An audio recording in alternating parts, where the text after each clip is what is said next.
Bueno, pues en esta mañana quiero comenzar con un versículo que se encuentra en Proverbios 25, 28. Y dice así: una persona sin control propio es como una ciudad con las murallas destruidas. Y bueno, esta mañana he titulado mi mensaje con una pregunta que es la siguiente, no sé si lo podemos poner, ahí está. ¿Dominando o dominado? Y he titulado el mensaje de esta forma porque creo que entre las diferentes formas en las que se puede clasificar al ser humano por su carácter, esta es una de ellas. El ser humano siempre o se encuentra bien dominando algo o bien se encuentra dominado por algo. Y hoy de lo que les quiero hablar es del dominio propio o como también se le conoce el autocontrol. Y me gusta mucho este versículo de Proverbios para introducir este tema porque creo que lo refleja a la perfección, ¿no? Quiero que ahí donde estás pienses en cómo eran las ciudades antiguamente. Todos sabemos, o bueno, es sabido que antiguamente las ciudades estaban rodeadas por murallas, ¿verdad? Estas murallas básicamente la función que tenían pues era protegerse de todos los invasores que querían venir, saquear las ciudades y que querían conquistarlas. Pues de la misma forma actúa el dominio propio en nuestra vida, es una capacidad que tenemos los seres humanos para poder defendernos de todo aquello que este mundo, de lo que hay en este mundo y de todo aquello que nos quiere dominar y nos quiere controlar. Entonces, hoy quiero que veamos por qué es tan importante este asunto, por qué es tan importante el dominio propio y por qué es necesario que busquemos desarrollarlo. Pero antes quiero que veamos la historia de un personaje bíblico que precisamente por no tener dominio propio, pues cayó en pecado y al final lo único que hizo fue traer consecuencias negativas a su vida y a la vida de su familia. Entonces, ahí donde estás, por favor, abre tu Biblia, vamos a leer en el segundo libro de Samuel, el capítulo 11. Cuando lo tengas, me avisas, por favor.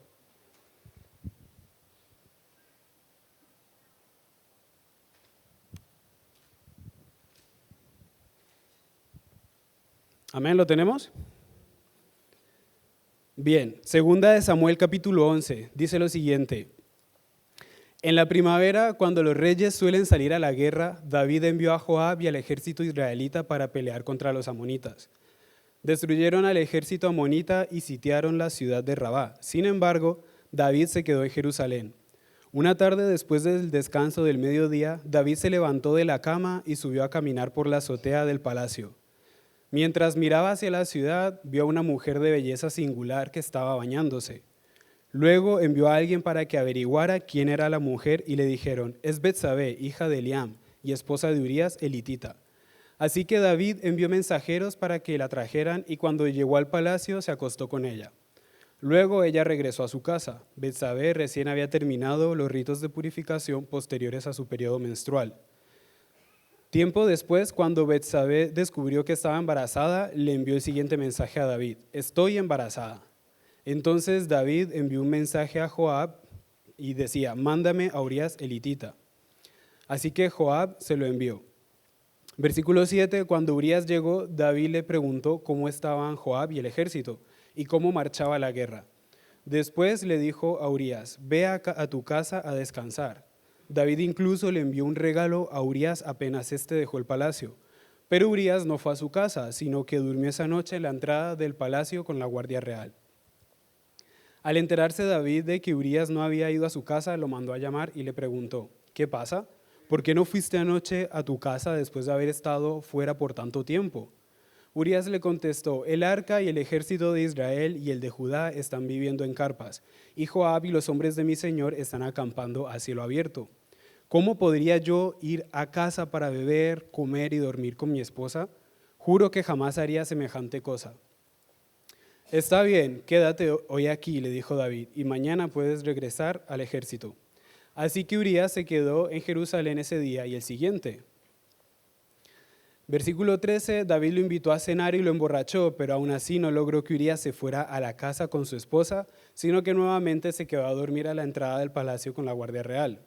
Entonces a la mañana siguiente David escribió una carta a Joab y se la dio a Urías para que se la entregara. La carta le daba las siguientes instrucciones a Joab: pon a Urías en la línea del frente donde la batalla sea más violenta. Luego retrocedan para que lo maten. Así que Joab asignó a Urías a un lugar cerca de la muralla de la ciudad donde sabía que peleaban los hombres más fuertes del enemigo. Y cuando los soldados enemigos salieron de la ciudad para pelear, Urías el hitita murió junto con varios soldados israelitas. Luego Joab envió a David un informe de la batalla. Le dijo a su mensajero: informa al rey todas las novedades de la batalla.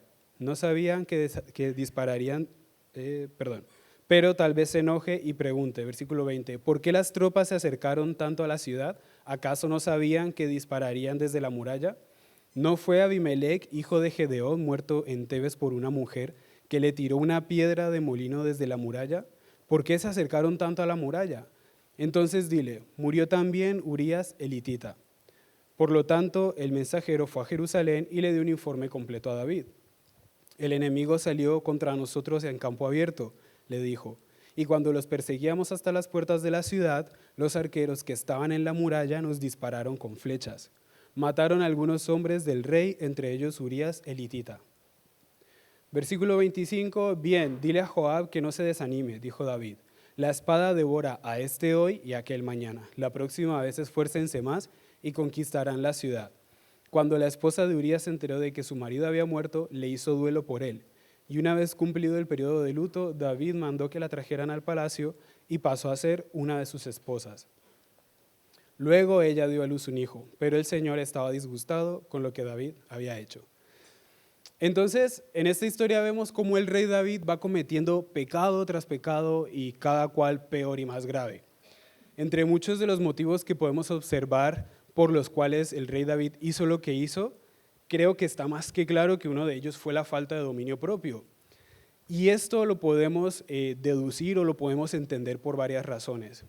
En primer lugar, él, al ser rey, tenía la obligación de ir a la guerra. Porque en aquella época no es como hoy en día que si hay una guerra, pues ni el presidente ni el rey de un país van ahí a pelear con el ejército. No, en esa época sí era obligatorio y era un deber del rey ir a pelear con el ejército que estaba en el campo de la batalla.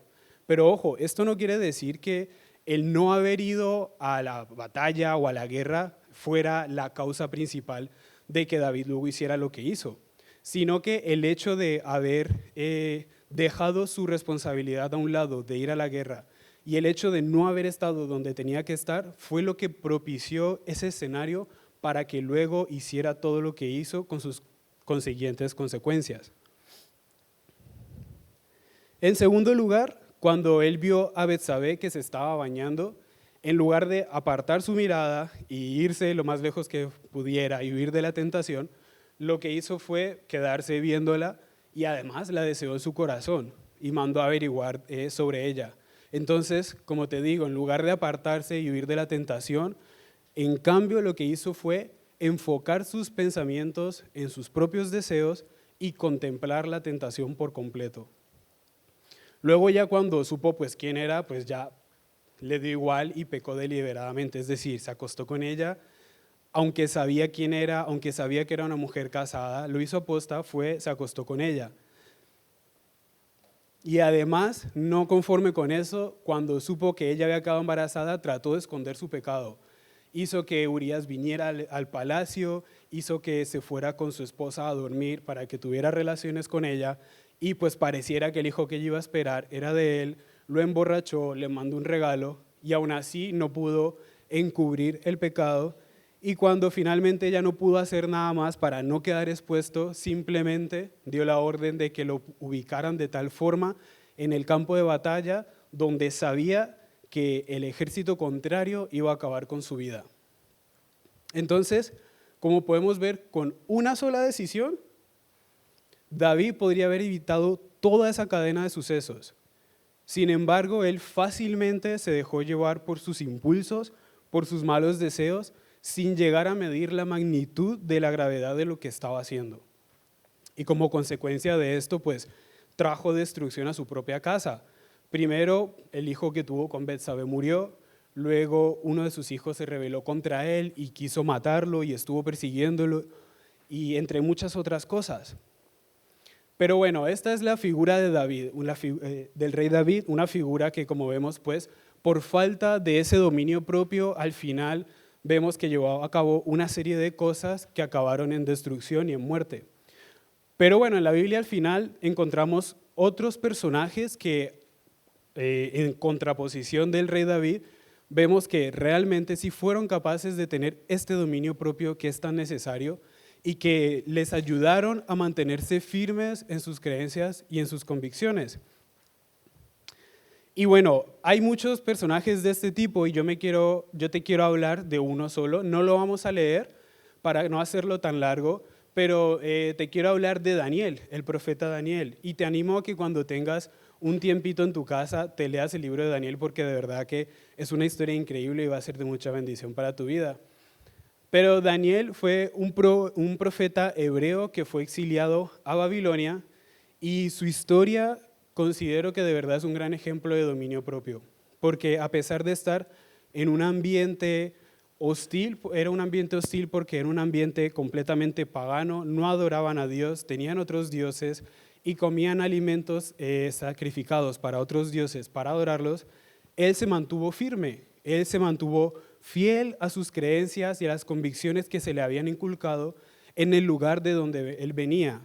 Entonces él rechazó esos alimentos que eran sacrificados a ídolos, no los comió y por el contrario fue y buscó más a Dios, oró a Dios y se refugió en él, aunque esto luego hiciera que le enviaran al foso de los leones y pues al final de alguna forma trajera persecución a su vida.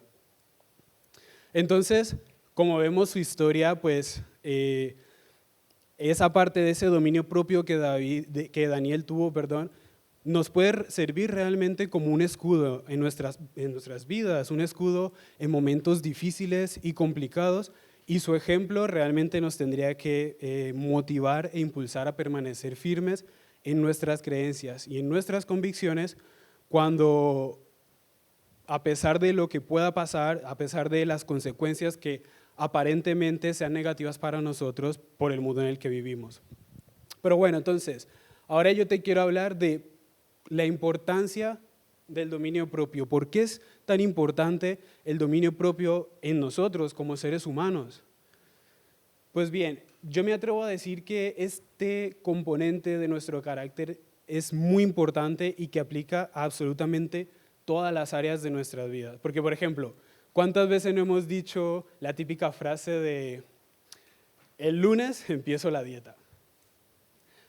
Y llega el lunes y no empezamos la dieta. Yo de hecho me paso, yo creo que toda mi vida, que siempre por esta época, octubre, noviembre, yo siempre decía, no, es que prácticamente el año ya se acabó, ya no alcancé a hacer dieta, ya no alcancé a hacer ejercicio, ya sí eso empiezo en enero, ¿no?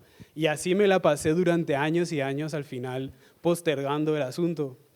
O por ejemplo, en el mundo, ¿cuántas veces no hemos escuchado a la gente que fuma decir, no, es que sí, voy a empezar a dejar de fumar y empiezo el lunes o empiezo en enero a dejar de fumar? Y llega el lunes, el martes, llega enero, febrero y siguen fumando, ¿no? Entonces, pues como vemos, es un problema que puede llegar a ser más común de lo que parece y que en mayor o menor grado está generalizado y todos en algún momento pasamos por una circunstancia en la que luchamos con ello. Pero ahora, si traemos este asunto al plano espiritual, quiero que entendamos que realmente las consecuencias de no tener un dominio propio en nuestra vida pueden llegar a ser mucho más graves de lo que a simple vista pueden parecer. Al final, aunque fuimos salvados por Jesús y Jesús cuando resucitó, pues nos dio vida nueva, nos dio una naturaleza nueva en el espíritu y todas las cosas viejas las dejó atrás, eso no hace que dejemos de estar en el mundo. Seguimos viviendo en un mundo que está caído, que está podrido y que antes o después vamos a enfrentar situaciones complicadas y vamos a tener que enfrentar tentaciones de todo tipo. Ahora quiero que me acompañes a Efesios capítulo 6, versículos del 10 al 12.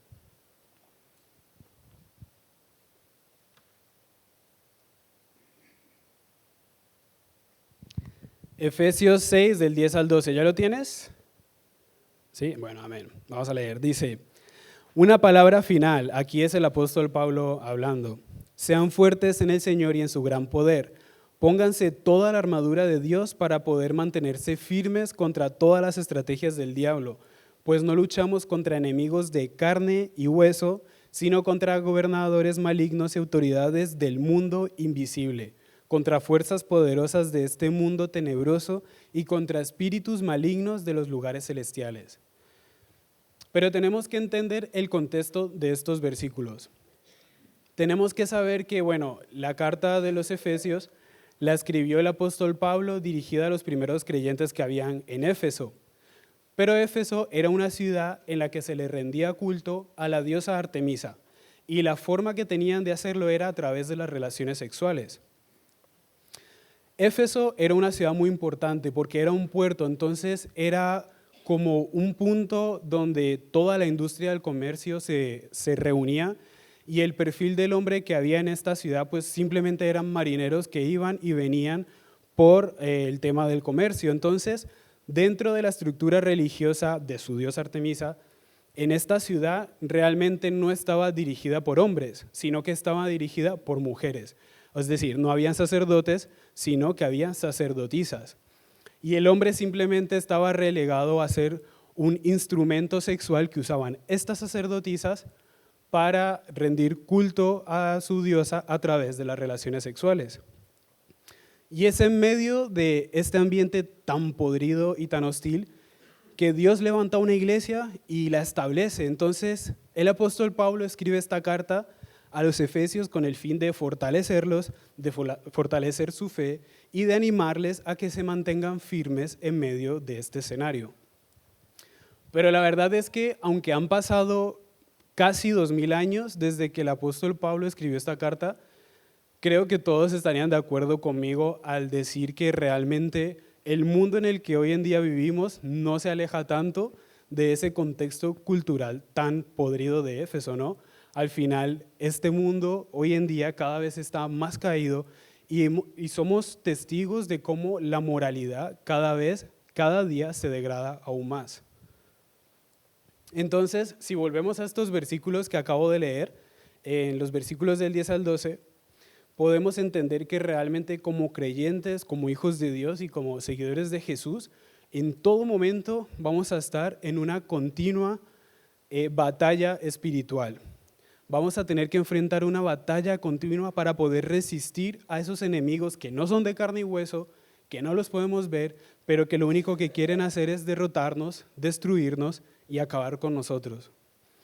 Entonces, claro, es importante que destaque que siempre, va a ser una batalla, va a ser una lucha, siempre y cuando nosotros decidamos luchar y no decidamos entregarnos a esos deseos y a esas malas pasiones, ¿no? Y luego en los versículos posteriores, el apóstol Pablo lo que hace es empezar a enumerar los componentes de esta armadura de Dios. En Efesios 6:14 dice: defiendan su posición poniéndose el cinturón de la verdad y la coraza de justicia de Dios. Pónganse como calzado la paz que proviene de la buena noticia a fin de estar completamente preparados. Además de todo eso, levanten el escudo de la fe para detener las flechas encendidas del diablo. Versículos 17, pónganse la salvación como casco y tomen la espada del Espíritu, la cual es la palabra de Dios. Oren en el Espíritu en todo momento y en toda ocasión, manténganse alerta y sean persistentes en sus oraciones por todos los creyentes en todas partes. Entonces, aquí podemos ver que la importancia del dominio propio trasciende más allá del mero hecho de querer negarnos a algo y ya está, ¿no? Y esto es así porque la falta de autocontrol en nuestra vida al final lo único que hace es que nos convierte en presas fáciles de nuestros propios malos deseos, de los deseos de nuestra carne. Y al final esto se traduce en que vamos a vivir una vida de esclavitud. Entonces, ahora bien, aquí Pablo cuando detalla esta armadura, él no está utilizando directamente los términos dominio propio o autocontrol o control propio, pero es algo que podemos ver que está implícito y que podemos sobreentender porque el hecho de colocarse cada accesorio de la armadura de Dios implica tomar una decisión. ¿Y por qué te digo esto? ¿Por qué te digo que implica tomar una decisión? Porque cada una de estas cosas que él detalla aquí, defender tu posición, ponerte el cinturón de la verdad, levantar el escudo de la fe, ponerte el casco de la salvación, orar en el Espíritu, mantenerte alerta y ser persistente, todo esto empieza con tomar una decisión. Empieza con tomar la decisión en el momento en el que yo estoy tentado a hacer lo malo.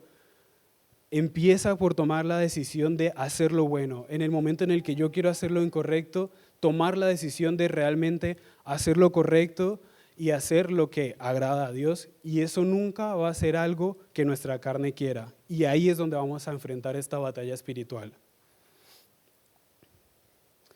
Ahora bien, ¿sobre qué cosas debemos tener dominio propio en nuestra vida? Pues al final, como decía al principio, es algo que aplica a todo. O sea, absolutamente todo. Y si quisiéramos nombrarlas todas, nos tiraríamos muchísimo tiempo y la lista sería muy larga, pero yo te quiero detallar 3 que considero que son importantes para nuestra vida espiritual. Y la primera es sobre la tentación y el pecado. Y creo que eso está claro, ¿no? O sea, eso es lógico. Pero la tentación y el pecado no abarca solo cosas extremas, no graves, porque al final el pecado es pecado y no hay niveles, pero no es solo cosas extremas como la pornografía, la masturbación, la infidelidad o, no sé, matar a alguien. Son cosas que lógicamente sabemos que están mal y sabemos que no podemos hacer, sino que además incluye cosas que en el día a día pueden parecer más insignificantes, pero que realmente están haciendo un obstáculo en nuestro crecimiento espiritual. Y esas cosas pueden ser la crítica, puede ser la murmuración o incluso la falta de confianza en Dios. Porque al final, independientemente de la situación que yo pase, va a estar en mí tomar la decisión de si voy a confiar en Dios o no.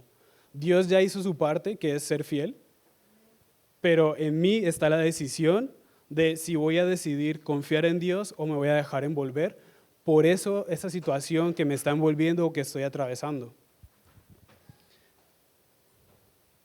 Número 2, ¿sobre qué tenemos que tener dominio propio? Pues sobre la mente y los pensamientos. Y ojo con esto, iglesia, porque la mente literalmente puede llegar a ser nuestra peor enemiga. En Proverbios 4:23 dice, y sobre todas las cosas cuida tu mente, porque ella es la fuente de la vida. Por tanto, todo pensamiento que tú permitas en tu mente se va a convertir al final en una acción.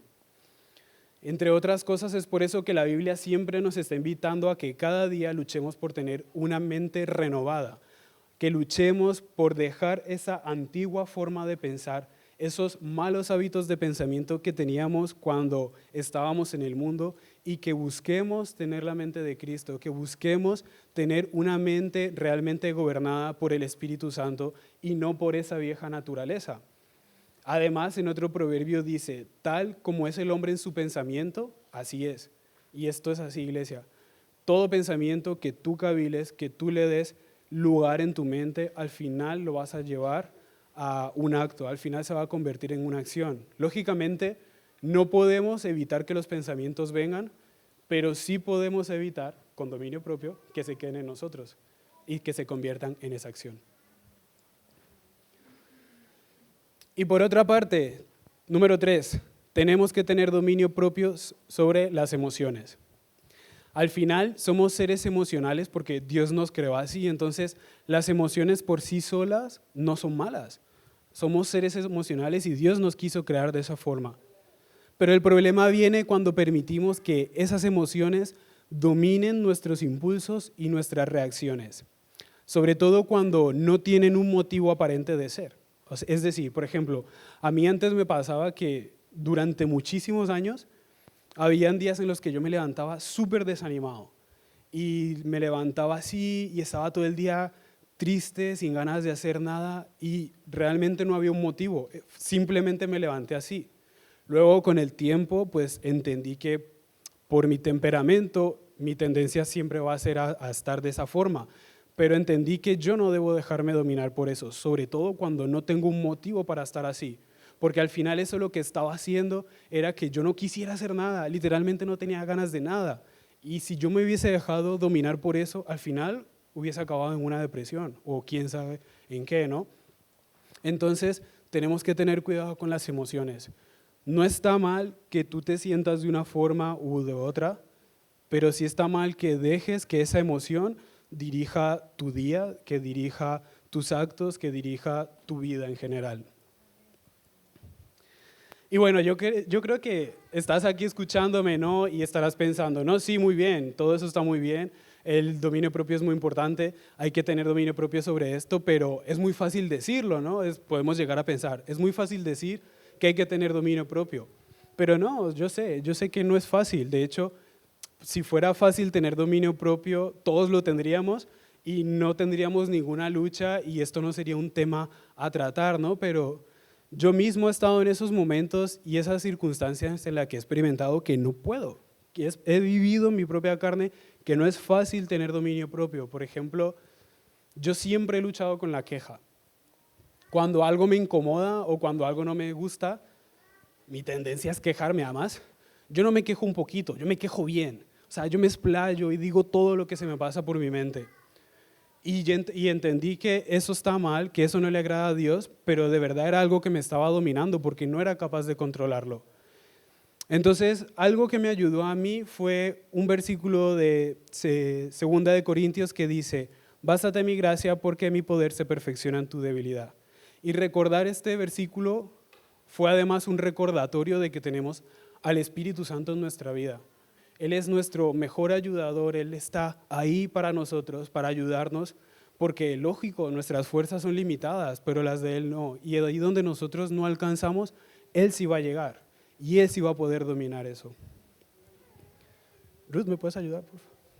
Entonces, iglesia, o sea, a lo mejor te parece, no sé si alguna vez te habías planteado todo este tema del dominio propio. No sé si alguna vez habías escuchado hablar de la importancia y de lo realmente necesario que es en nuestra vida, pero me gustaría que esta semana meditaras un poquito en esto, ¿no? Realmente, ¿cómo está tu vida? ¿Cómo está todas las áreas? ¿Te estás dejando dominar? ¿Estás dominando o estás dominado? Y ya para acabar, quiero dejarte con un punto final para cerrar ya todo este mensaje, y es que cuando hablamos de dominio propio, al final de lo que hablamos es de límites.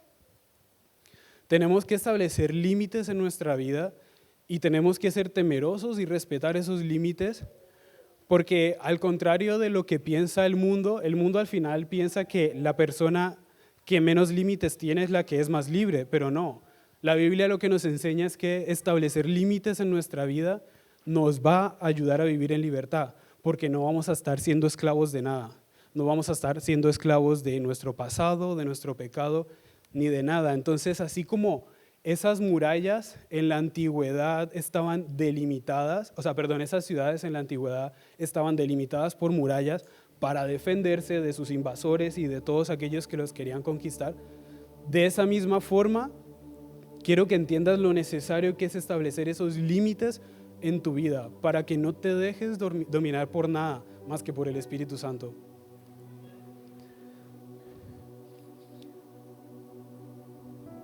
El apóstol Pablo en la primera carta a los Corintios dice, todas las cosas me son lícitas, mas no todas convienen. Todas las cosas me son lícitas, mas yo no me dejaré dominar de ninguna. Dios al final nos ha llamado a vivir una vida contracorriente, pero para vivir contracorriente tenemos que ejercer nuestro dominio propio sobre esas cosas que nos quieren dominar a nosotros. Tenemos que entender que vivir con este autocontrol nos va a permitir movernos en esa libertad que nos dio Jesús cuando murió en la cruz por nosotros. Él fue y murió en la cruz no solo para darnos vida, pero para darnos libertad, para que no viviéramos siendo presos.